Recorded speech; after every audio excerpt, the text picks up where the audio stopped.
झा प्रणाम करै छी सब मिथिलावासीके। आइ हम एकटा और सामाके गीत गाबऽ जा रहल छी। नीक लागत तऽ लाइक शेयर जरूर करब। धन्यवाद। जय मिथिला, जय मैथिली।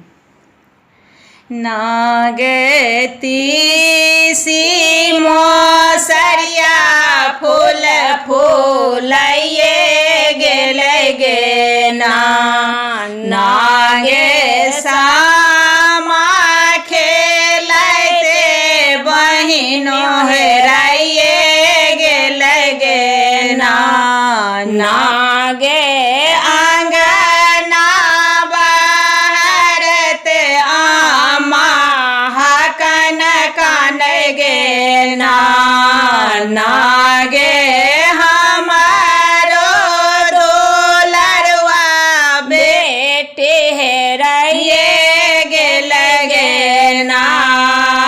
नागे भनसा करैते भौजो खुशी भेलै गे नागे जीवा के जंजाल ननदो हेराइये गेलै गे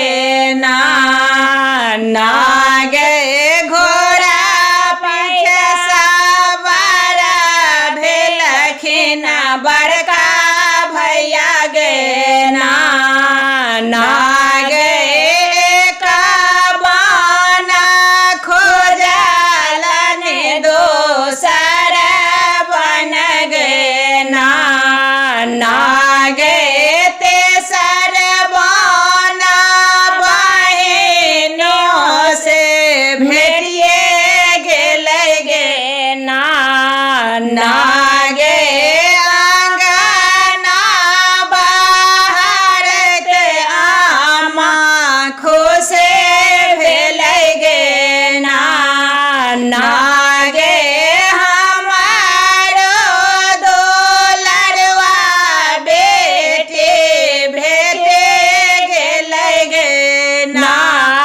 नागे भनसा करैते भौजो दुखे भेलै गे नागे जीवा के जंजाल ननदो गरिये गेलै गे नागे घोड़ा पर सवार भेलखिन छोटका